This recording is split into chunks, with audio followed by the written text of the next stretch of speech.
What's poppin' everybody, Saber94, gonna be ranking the top 10 best and strongest Sceptile cards from what we got so far obviously. If I had to rank the Hoenn starters themselves, the Sceptile line comes third, as I like the Mudkip and Torchic line more, with Mudkip being my favorite starter and Blaziken having some of my favorite TCG cards. But that doesn't mean Sceptile isn't cool. Over the years, it hasn't been a TCG powerhouse often, if not ever. But as with all prints, some cards are a lot better than others. A few ground rules first though. Number 1, I won't be factoring Mega Sceptile EX as it's a Mega form and not considered a straight Sceptile. More importantly, cards will be judged on their playability as standalone cards without partners, but strong partnerships with other cards may also be considered. Stats, attacks, effects are all factors, and keep in mind cards will be judged on their respective formats, otherwise the newest cards will be stronger by default. If I talk about artwork, know that it wasn't a factor in the cards ranking. All good? Here we go! Number 10. Sceptile from Primal Clash. Instead of making one really good Sceptile card, Primal Clash split a few good aspects between two cards, and the result was none of them ended up good enough to compete on the highest levels. The only semi-good thing on this Sceptile card is the Nurture and Heal ability, giving you some grass energy acceleration from the hand, but not quite the Blastoise Rain Dance style. You see, you only get one extra attachment as opposed to however many you want. Additionally, you will get a 30 damage heal on the Pokemon you attached, which is nice, but not a good trade-off in terms of speed. Given how other similar energy acceleration abilities work, you'd rather be able attaching as many energies as you want, and for this reason, it limited the type of Pokemon you could reliably power up. If you could miraculously have 2 or 3 of these out, then it can become pretty amazing, and the healing will start to add up, but as a Stage 2 post the Gen 4 era, this would be very difficult and inconsistent. Besides this semi-good ability, it has below average HP for a Stage 2, a 2 retreat, and a weak attack. If this ability went on the Ancient Trait Sceptile from the same set, it would have been a lot better, and definitely a lot higher on this list too. Number 9. Sceptile EX from EX Team Magma and Team Aqua. Blessed to get an EX in the Gen 3 era, on paper you may think Sceptile EX is one of the strongest Sceptile cards, but the reality is this card has a lot of downsides. For starters, it's one of those EX cards with a double weakness, which isn't a good thing. 150 HP is standard, so we can't complain about that, and the same could be said about the 2 retreat cost. It's really the attacks that hold this card back. Despite having 3 of them, they all have shortcomings. Green Heal is very situational, and pretty much will waste your turn of doing any damage. Poison Ring sacrifices base damage for auto poison and preventing your opponent from retreating.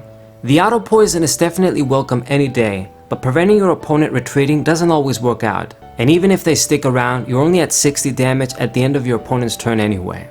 Slashing Strike is what you probably want to exploit the most, as 100 damage will go a long way in the EX era. Of course, as you guys can see, it takes 5 energies to use this attack, and you won't be able to use it next turn. This drawback isn't too bad, it's just that matter of powering up the attack in the first place. Thankfully, Boost Energy makes this attack a lot more reasonable and pushes this card to be a little better. Whether you use Boost Energy or combine it with Team Aqua's Lantern, you should be able to launch at least a few slashing strikes throughout a game, making this a solid Sceptile card, but not the best. Number 8. Sceptile from EX Emerald and Sceptile from EX Ruby and Sapphire. I tied these two Sceptile cards together because they have a lot of things in common, and their differences can be both an edge or irrelevant depending on your matchup. The original holographic Sceptile from EX Ruby and Sapphire has 20 more HP than Emerald Sceptile, and that will make a big difference in a lot of situations. Emerald Sceptile has a slightly better retreat cost, but it still doesn't make up for that HP difference. If it had 110 HP, I would have put them as even, but that isn't the case. Emerald Sceptile is more of a team player though. With its green essence Pokebody, any of your active Pokemon with grass energy can't be affected by special conditions. This can be a completely irrelevant or phenomenal body depending on your circumstances, but nonetheless it's a useful effect to have around. The similarity factor here comes with the attacks. Both of these Sceptile cards have a cheap and an expensive attack each, and their damage output is similar. Emerald Sceptile can always do a consistent 1 for 30, and for back then this was solid. Ruby and Sapphire Sceptile would do 1 for 20 with auto sleep, but will inflict more status conditions if I have more energies on. In terms of their big attacks, I put both of these cards ahead of Sceptile EX because they can both make use of Boost Energy, but also Scramble Energy, and will also put pressure on your opponent faster than Sceptile EX with their cheap attacks. Overall, they're more consistent and as a result more reliable, but many other Sceptile cards are still better. Number 7. Sceptile from Celestial Storm. Just like Emerald Sceptile, Celestial Storm Sceptile has an ability that can be extremely useful or irrelevant. However, in this case, if it comes up, then it's pretty much a guaranteed auto win. Power of Nature will make all of your Pokemon immune to damage from Ultra Beasts as long as they have any grass energy attached. Ultra Beast cards and decks were popular in the Sun and Moon era because they were strong, so having such a widespread barrier against them automatically gives this card merit. Even so, Ultra Beast decks weren't the only ones being played, so as I've said, your luck with this ability will be pretty hit or miss. Good news is, this card isn't only an Ultra Beast wall, its powerful Storm attack can be built up to be dangerous if allowed. But having said that, it won't be so easy. It does 20 damage times all of your energies on the field, and you're gonna need 6 to 10 around to be doing any serious damage. It's certainly a card that needs a lot of help to do real damage, but at least some potential is there. Stat-wise, it's average for the Sun and Moon era, and that also plays a part in why I didn't put it higher. Number 6. Sceptile GX from Lost Thunder. As a GX card, this Sceptile aims to join the meta as opposed to trying to counter it. By being a GX Pokemon alone, it has advantages over other cards, but at the same time, it also means it has to stand out in some way from other GX Pokemon. 230 HP wasn't the highest Stage 2 GX Pokemon could reach, but they'd also never have only one retreat, so stat-wise this card isn't that bad. However, 240 HP would have likely elevated it on this list. It plays it safe with cheap and simple attacks that do decent damage for 2-hit KOs, but it's just that, decent. Mag Cut will let you discard special energies, and Leaf Cyclone ensures energy conservation, which is handy. After some serious damage, time your Jungle Heal GX right and get rid of all of it. Unfortunately, this GX attack isn't very practical, particularly because it doesn't do any damage, and this is what holds back Sceptile GX.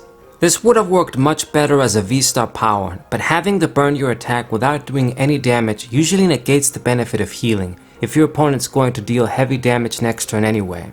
Compare this with Tapu Bulu's GX attack and Celebi and Venusaur's, and it's not a coincidence those cards were more popular. You'd need to heal a bunch of big Pokemon to really reap Jungle Heal GX, and you won't have that luxury most of the time. Especially since the Pokemon need to have grass energy on too. Compared to all of the previous Sceptile cards though, this card is the most self-sufficient and needs the least amount of extra support to perform. Just watch out for that fire weakness in the Sun and Moon era. Number 5. Sceptile from Stormfront and Sceptile from EX Ruby and Sapphire. At first glance, it may appear that I tied these cards because they share the same Energy Trance Pokepower, but it's not as simple as that. You see, while this is definitely a good effect to have, opening up doors for various combos, it didn't have the same significance in both eras. Gen 3 has Mr. Briney's Compassion, giving Ruby and Sapphire Sceptile a lot more merit, while in Gen 4, Stormfront Sceptile could only gamble with Super Scoop Up for the same Scoop Up Heal combo. On the other hand, Stormfront Sceptile has a stronger overall card package with its attacks and retreat, while Ruby and Sapphire Sceptile is pretty helpless on its own. If it actually had a better attack or better stats, I wouldn't put both of these cards together in spite of Energy Trance, as it's just simply not the same ability in both eras.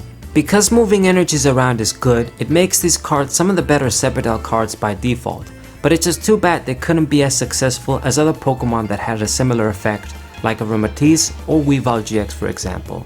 Number 4. Sceptile from Arceus.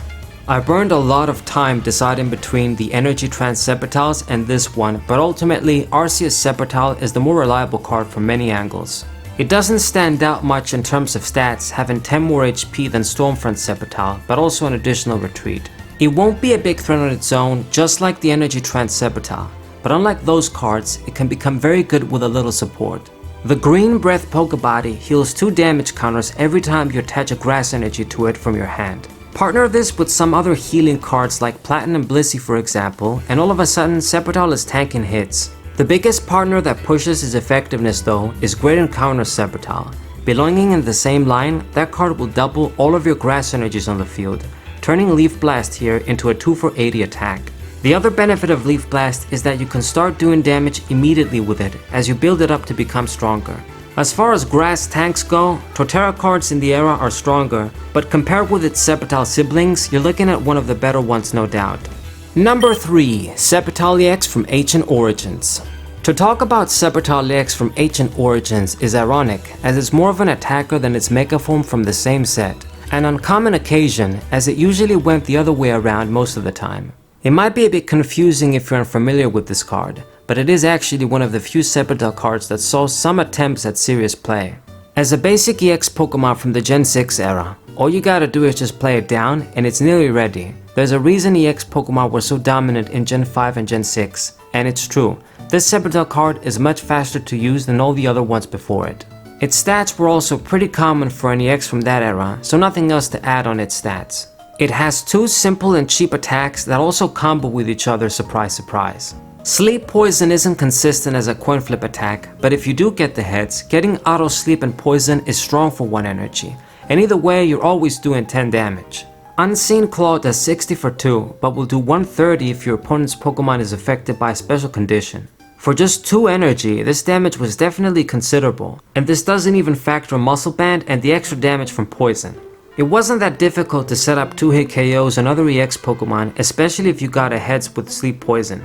This card was commonly paired with a Riados from the same set, inflicting auto poison with its ability, and made for a quick and aggressive deck that was also very simple. There isn't much to criticize, sitting at number 3 only because the other 2 Sceptile cards are even better. Number 2. Sceptile from Great Encounters.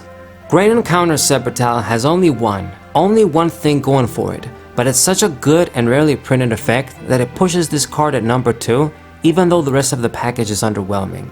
Of course, it is the Wild Growth Pokebody, doubling the amount of grass energies you have on your grass Pokemon.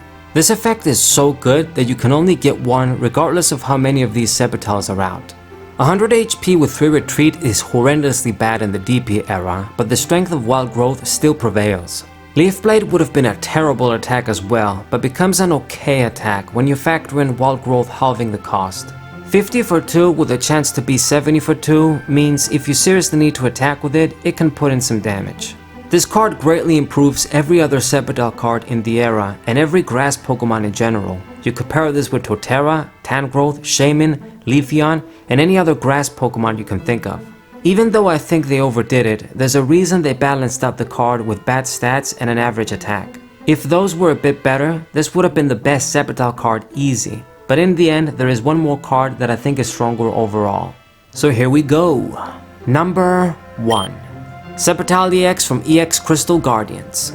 Delta Species Sceptile EX from Crystal Guardians is the easiest and potentially the most dangerous Sceptile card you can use, which makes it an easy number 1 for me here. It comes with the same double weakness as the original Sceptile EX from the era and has a better retreat cost at the cost of having 10 less HP. Being a Delta Species Pokemon has its perks and downsides, but for the most part, it's more of a plus. Unlike Sceptile EX from Team Magma and Aqua, it has a very strong Pokebody and a strong and easy to use attack. Every Pokemon EX can't use any Pokepowers and their attacks cost 1 colorless more to use. This is extremely huge for the era and will cause serious problems to many strong cards. Even if you don't use any Pokemon EX with Pokepowers, your own attack is still affected. But this is why it initially costs 2 energies to use Power Revenge. As the name suggests, this attack gets stronger the more prizes your opponent has taken, maxing out at 110 if there are 1 prize left. Just doing between 80 to 100 is very good, and the best part is that if they negate your Pokebody, then it only becomes even better. Obviously it won't be that strong in the beginning of the game, and depending on your opponent's deck, extra liquid could be useless, only negatively affecting you on top of that. But the advantage you get is too broken when it does affect the opposition, and either way it's always gonna be a strong attacker mid to late game.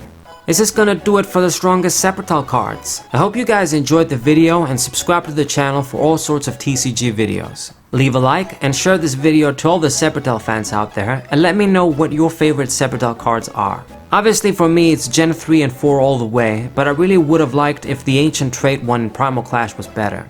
Saber 94, Wasai!